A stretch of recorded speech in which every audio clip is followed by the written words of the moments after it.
Bien-aimés, nous bénissons encore l'Éternel qui nous fait grâce ce dimanche, le 10 mai, un deuxième dimanche du mois de mai. Nous rendons grâce à Dieu qui est bon. C'est la grâce du Seigneur qui permet que nous puissions encore nous retrouver. Ce matin, nous avons adoré le Seigneur. Nous voulons pour l'instant écouter sa parole. Nous allons lire un texte de Esther. Nous sommes tous dans le livre d'Esther que nous avons exploité le dimanche passé, le chapitre 5. Nous allons commencer au verset 11 et nous poursuivons le chapitre 6. Aman leur parla de la magnificence de ses richesses, du nombre de ses fils, de tout ce qu'avait fait le roi pour l'élever en dignité, et du rang qu'il lui avait donné au-dessus des chefs et des serviteurs du roi. Il ajouta, je suis même le seul que la reine Esther a admis avec le roi au festin qu'elle a fait, et je suis encore invité pour demain chez elle avec le roi. Mais tout cela n'est aucun prix pour moi aussi longtemps que je verrai Mardochée, les Juifs, assis à la porte du roi. Zeresh, sa femme, et tous les amis lui dirent qu'on prépare un bois haut de 50 coudées. Et demain matin, demande au roi qu'on y pende Mardochée. Puis, tu iras joyeux au festin avec le roi. Cet avis plut à Aman, et il fit préparer le bois. Cette nuit-là, le roi ne put pas dormir, et il se fit apporter les livres des annales des chroniques. On les lut devant le roi.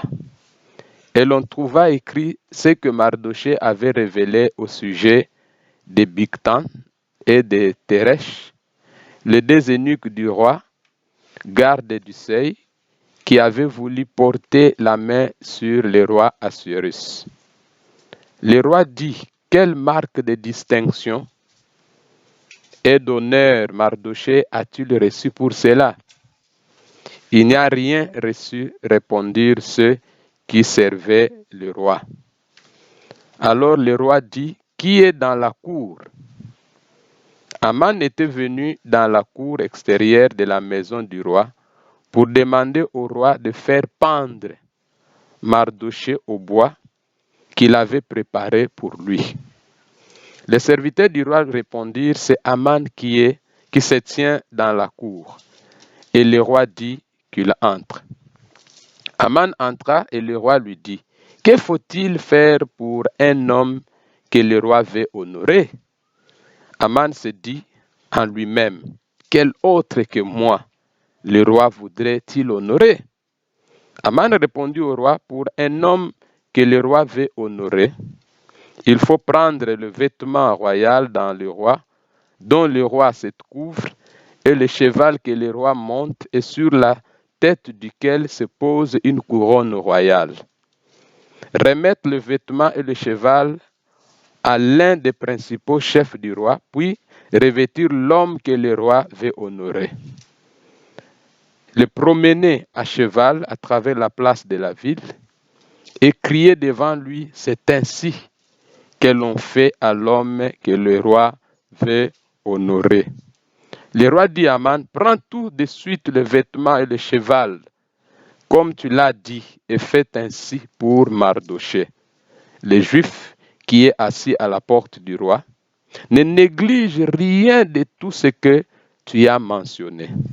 Et Aman prit le vêtement et le cheval, il revêtit Mardochée, il le promena à cheval à travers la place de la ville, et il cria devant lui, c'est ainsi que l'on fait à l'homme que le roi veut honorer. Mardochée retourna à la porte du roi et Haman se rendit en hâte chez lui, désolé et la tête voilée. Haman raconta à sa femme et tous ses amis tout ce qui lui est arrivé, et ses sages et Zeresh, sa femme, lui dirent, si Mardochée devant lequel tu as commencé de tomber est de race de Juifs, tu ne pourras rien contre lui, mais tu tomberas devant lui. Amen. Hein? Le texte est long, nous allons d'abord nous arrêter par là. Bien-aimés, le dimanche passé, nous avons exploité le chapitre 2 d'Esther, où nous avons plus parlé de prendre soin de ce que Dieu nous a donné. Nous avons dit que chacun de nous, le Seigneur a placé quelque chose en nous et que nous devrions valoriser. Nous avons trouvé que dans Esther, il y avait la beauté,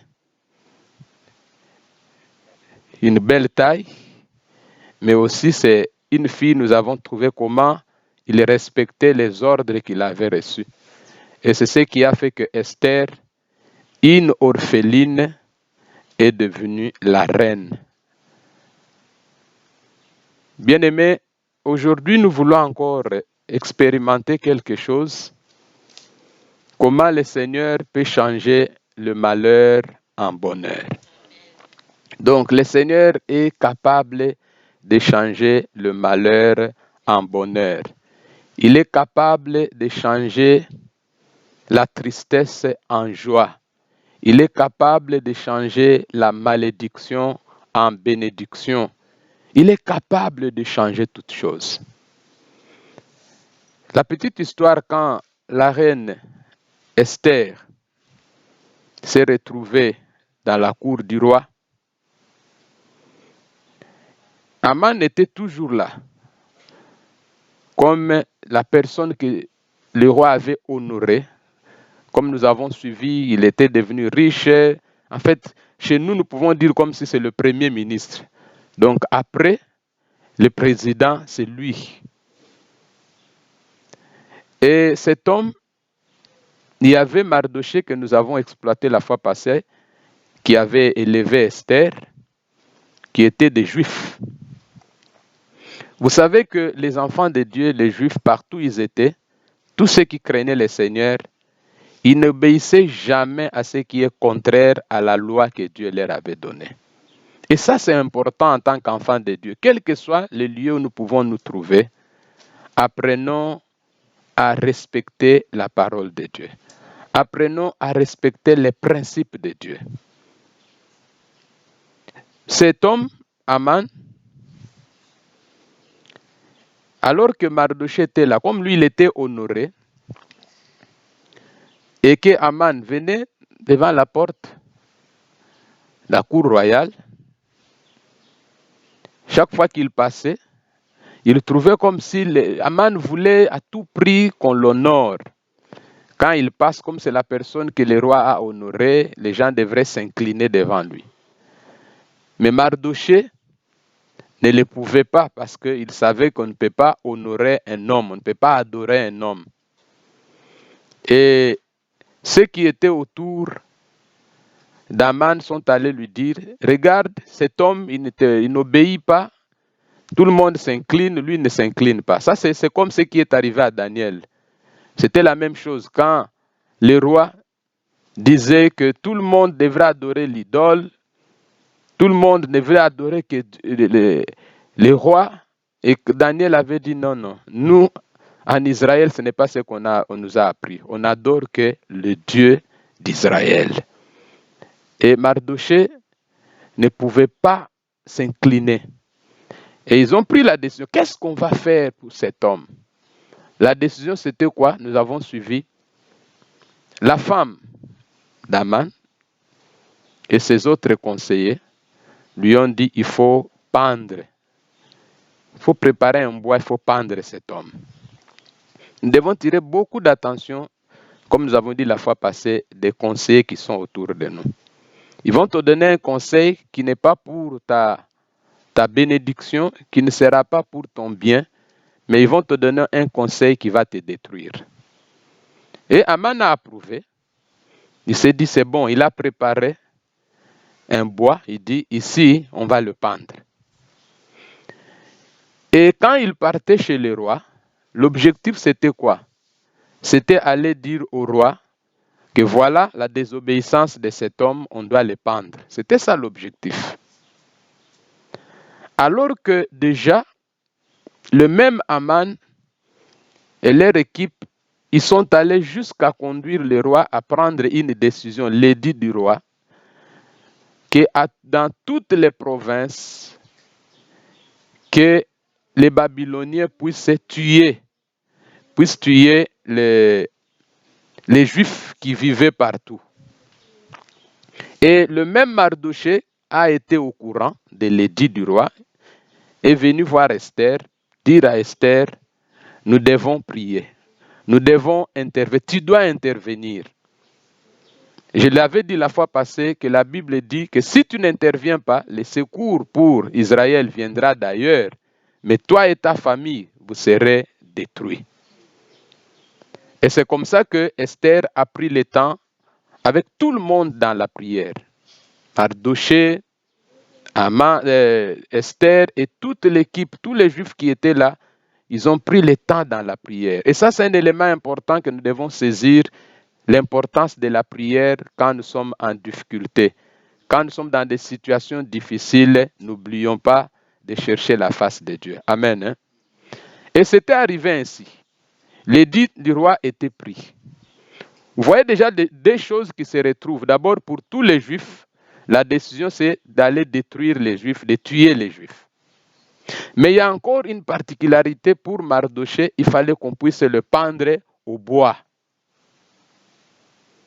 Mais le roi, la Bible nous dit, la même nuit, pendant que Aman et son équipe étaient en train de projeter la mort de Mardochée, la même nuit, le roi a commencé à chercher, il n'a pas dormi. Chaque fois qu'il y avait quelque chose d'important qui était réalisé à l'époque, c'était écrit dans les annales. Donc il existait des livres où on écrivait des souvenirs, des grands événements. Il s'est dit, il y a eu un événement, amenez-moi les annales. On vient, on commence à lire. On se rend compte que Mardochée avait sauvé le roi. Il y avait des eunuques, bon, disons que des travailleurs du roi, qui avaient comploté pour aller tuer le roi. Et que Mardochée avait apporté cette nouvelle dans la cour du roi, et on a découvert, on est allé tuer ces gens-là. Mais on n'avait rien fait en faveur de Mardochée. Voilà la même nuit, alors que Aman projette la mort de Mardochée, la même nuit, le Seigneur parle au cœur du roi, rappelle le cœur du roi qu'il y a quelqu'un qui t'avait sauvé, mais que tu n'avais jamais honoré. Quand on a découvert il s'agissait de Mardochée, on dit, qu'est-ce qu'on avait fait de lui? Rien du tout.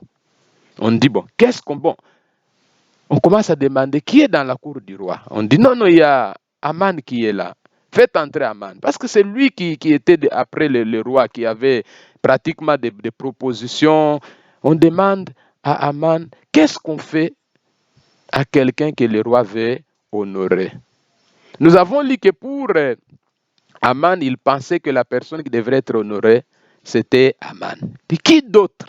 Parce qu'il savait qu'après, l'homme de confiance du roi, c'est moi. Des fois, nous nous trompons comme ça. Nous minimisons les autres, nous pensons que c'est nous. Nous sommes des fois égoïstes, nous voulons que tout nous appartienne, que nous seulement, c'est notre famille seulement. Nous ne réfléchissons pas par rapport aux autres, nous ne pensons pas aux autres. C'est ça l'homme. Il pense toujours à lui. Il est orgueilleux. C'est lui. Dans cette ville, qui d'autre? Dans cette église, qui d'autre? Qui d'autre? Il pense qu'il n'y a que lui. Bon, il propose de prendre les habits même du roi, qu'on mette sur la personne, utiliser le cheval du roi, qu'on fait monter la personne, et ça sera en public. On va commencer à crier, voici la personne que le roi honore. Et qu'est-ce qui a été arrivé? Le roi dit, tel que tu as dit. ne néglige rien du tout. Et la personne qu'on doit honorer, c'est la personne qu'il projetait détruire, pendre au bois. On dit, tu l'as fait comme ça pour Mardochée. Et comme le roi avait déjà décidé, on ne pouvait pas prendre une décision contraire. Il est sorti tel que lui-même l'avait dit. Il a pris Mardochée, il l'a vêtu de ses habits. Il a mis sur le cheval du roi.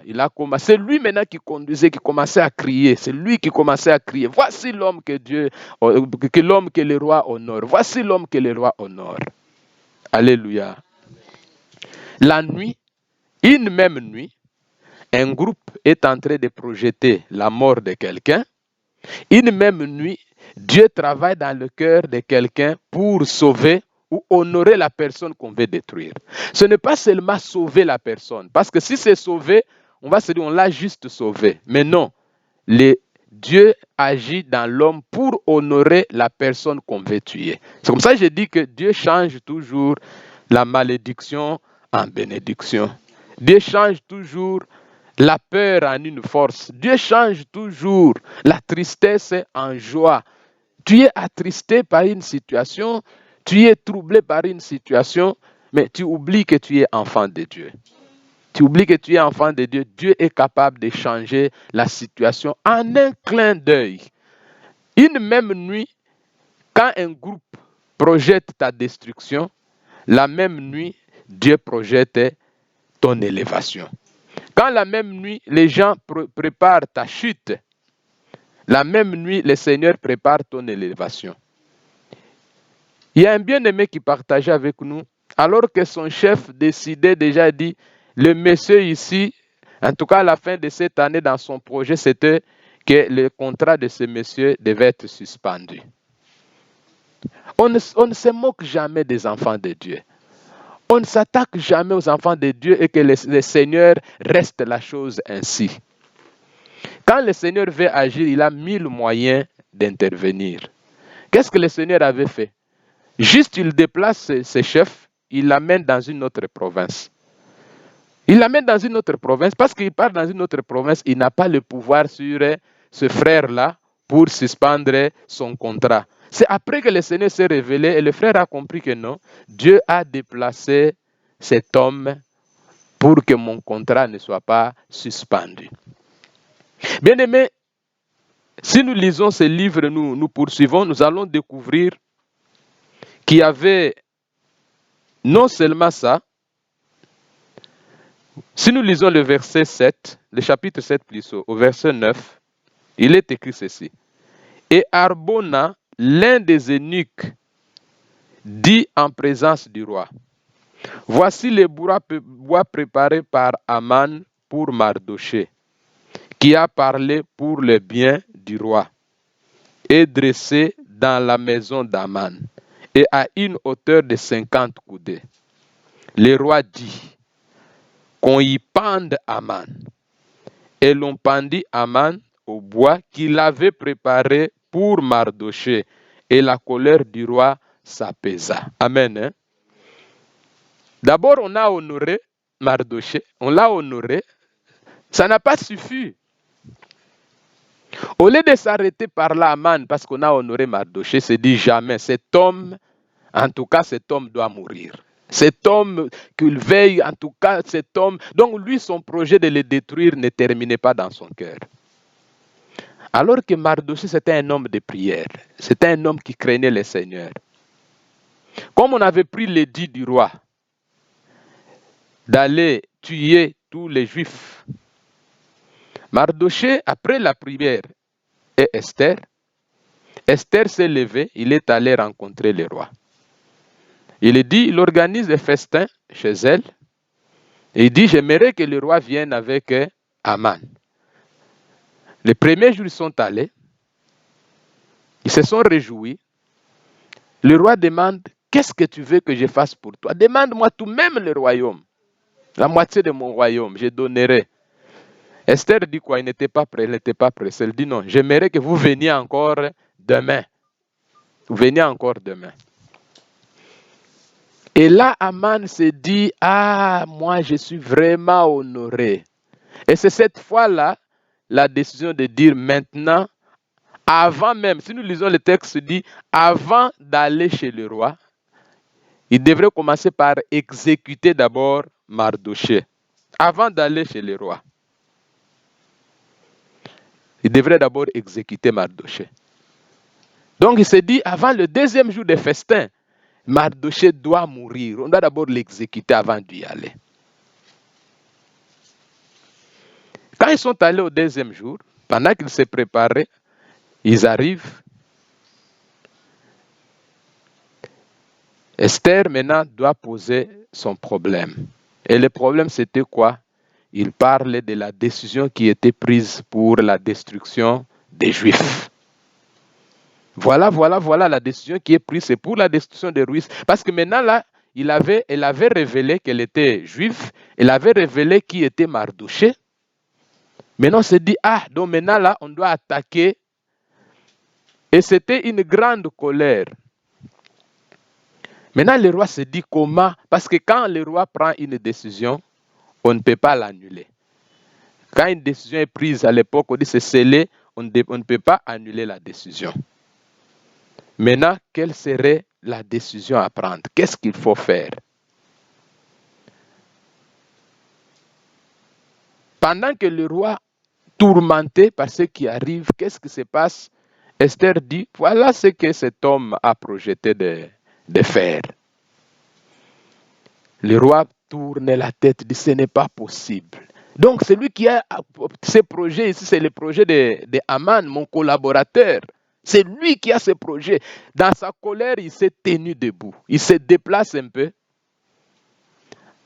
Et Aman, là où il était, il se déplace vers la reine Esther. En fait, c'était pour aller plaider que si vraiment tel que ça arrive, si toi tu ne plaides pas, c'est fini. Il craignait soit il serait destitué, soit il serait détruit. Et le roi tourne, il voit déjà Aman vers Esther. Il dit, ah bon, ça n'a pas suffi, tu veux même jusqu'à ce que tu commences à aller violer ma femme. Et la décision c'était quoi? La décision dit, on va maintenant aller pendre Aman sur le même bois qu'il avait préparé pour pendre Mardoché. Alléluia. Voilà, bien aimé, comment le Seigneur peut changer le mal en bien. Mais ici, l'élément que je voulais insister, si vous lisez dans tous ces passages, vous verrez toujours la place de la prière. Avant toute action, la prière. Avant toute action, on énumère la crainte. Esther a pris le temps de prier. Mardoché a pris le temps de prier. Il avait même enlevé, quand il partait annoncer cette mauvaise décision de Haman à la reine Esther, la Bible dit qu'il avait porté des sacs. Il me dit, mais qu'est-ce qui se passe? Comment Mardoché doit porter des sacs? Esther dit, apportez-lui les habits. Porter les sacs, c'était une désolation. Quelqu'un qui est en difficulté, en souffrance, il était dans la prière. Voilà comment les effets de la prière. Si vous poursuivez les textes, finalement, le roi a pris l'autre et dit une autre décision. Et cette décision, c'était quoi? La Bible déclare que la décision maintenant que le roi a pris, la première des choses, on dit verset 8, chapitre 8, le premier verset. En ce même jour, le roi Assuérus donna à la reine Esther la maison d'Aman, l'ennemi des Juifs. Et Mardoché parut devant le roi, car Esther avait fait connaître la parenté qui l'unissait à elle. Le roi ôta son anneau qu'il avait repris à Aman et le donna à qui? À Mardoché. Esther, de son côté, établit Mardoché sur la maison d'Aman. Ne projette pas le mal contre quelqu'un. Ne réfléchis pas négativement contre quelqu'un. Tu ne sais pas comment ce que tu veux faire à l'autre peut se tourner contre toi-même. Ici, l'anneau qui était sur la main d'Aman est parti d'Aman vers Mardoché.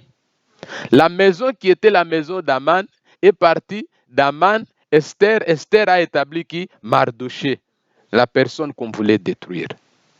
C'est pourquoi la Bible dit, toute arme forgée contre vous sera nulle et sans effet. Si nous sommes enfants de Dieu, si nous craignons le Seigneur, quelles que soient les décisions que les gens sont en train de prendre contre nous, si nous restons dans la crainte de Dieu, dans la présence de Dieu, le Seigneur change toujours les décisions des hommes. Il change toujours les décisions des hommes. Le verset 8, toujours au chapitre 8. Écrivez donc en faveur des Juifs comme il vous plaira au nom du roi.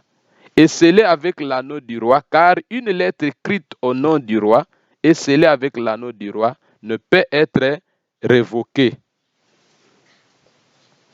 Maintenant, le roi dit à Esther et son équipe, écrivez. Comme on voulait vous détruire, écrivez tout ce que vous voulez. Vous voyez quelqu'un qui te fait du mal, on te dit toi-même, propose toi-même ce que tu veux écrire.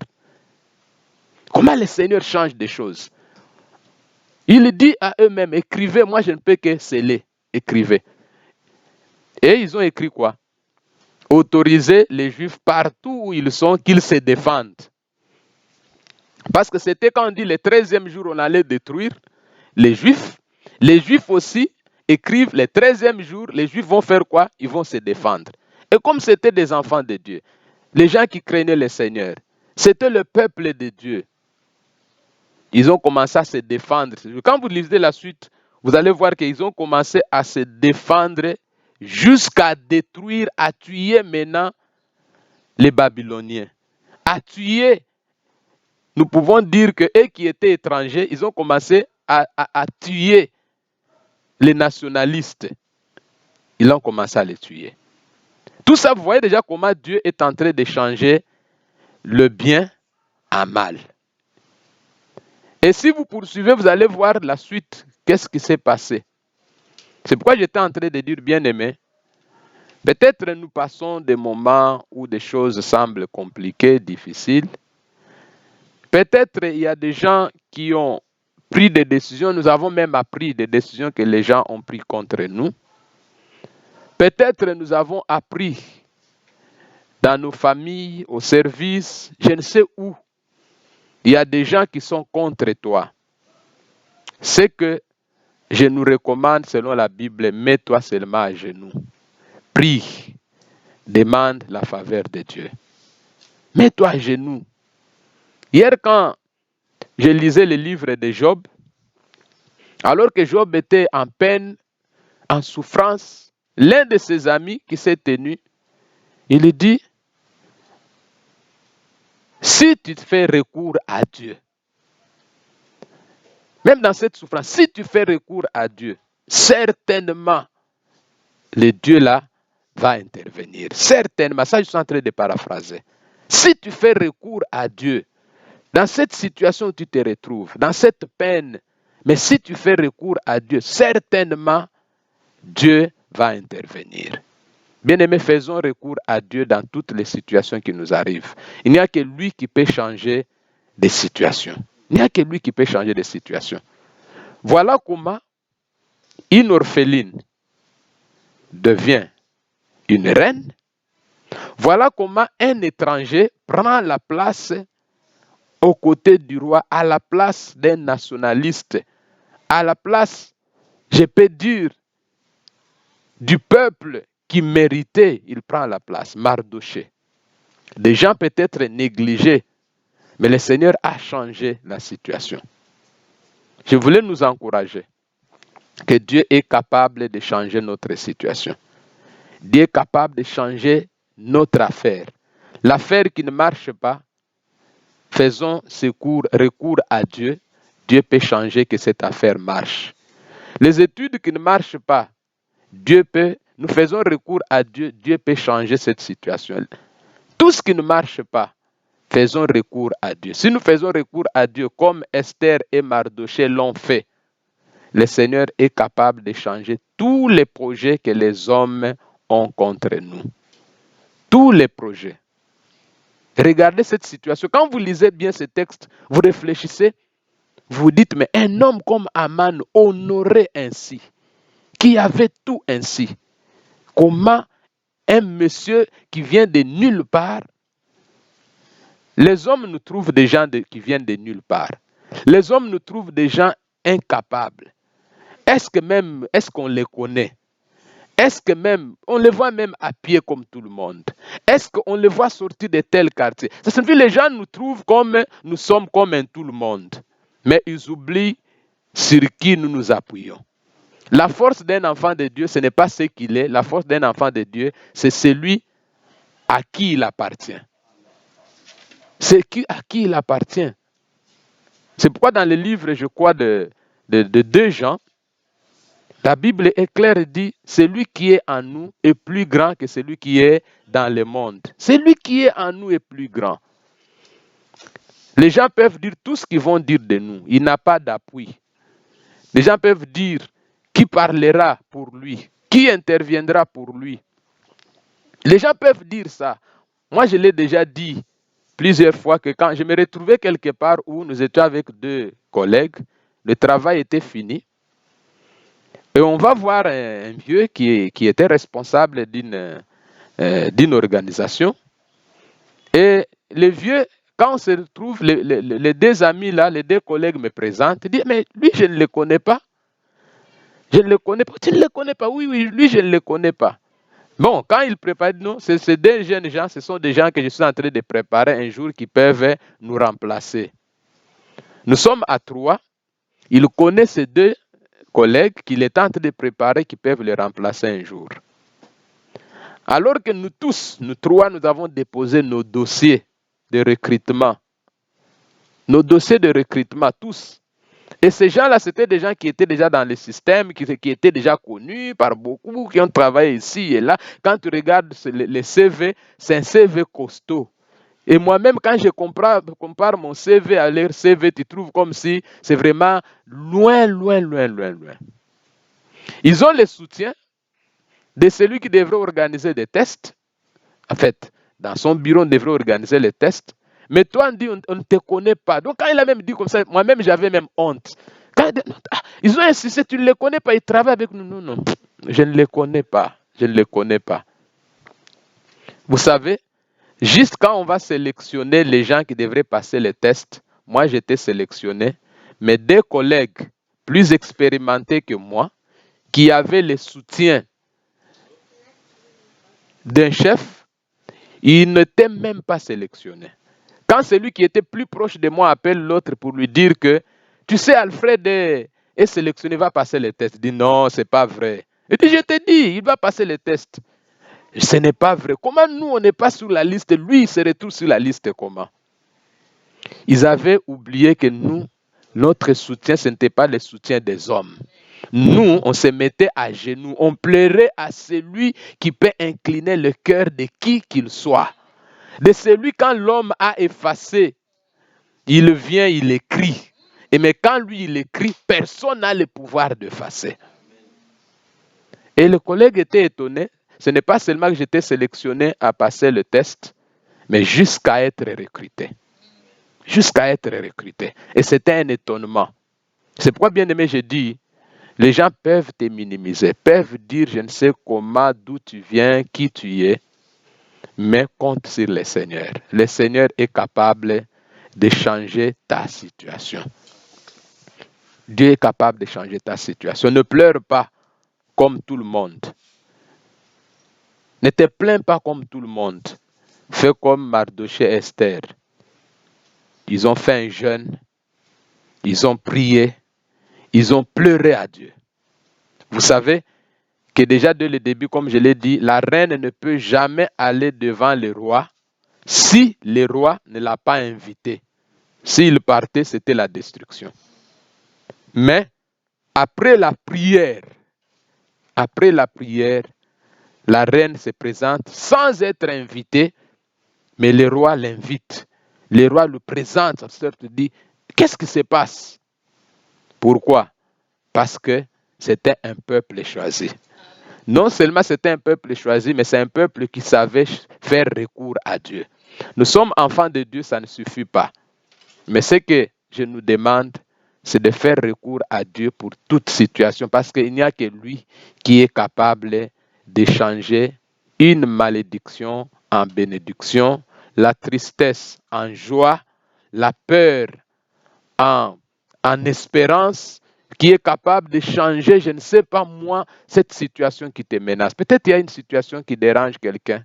Nous tous tels que nous avons là, comme papa le disait au début, peut-être nous avons des soucis, tu te dis qu'est-ce qui se passe. Je voulais nous rassurer que Dieu est capable de changer la situation. On pouvait donner beaucoup de témoignages des situations que Dieu a changées. Beaucoup de témoignages des situations que Dieu a changées pour ceux qui comptent sur le Seigneur. Il y a toujours de l'espérance.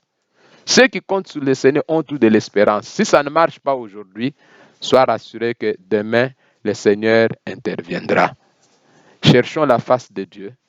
Faisons recours à Dieu. Il changera notre situation. Que le Seigneur bénisse cette parole et que la gloire lui soit accordée. Amen.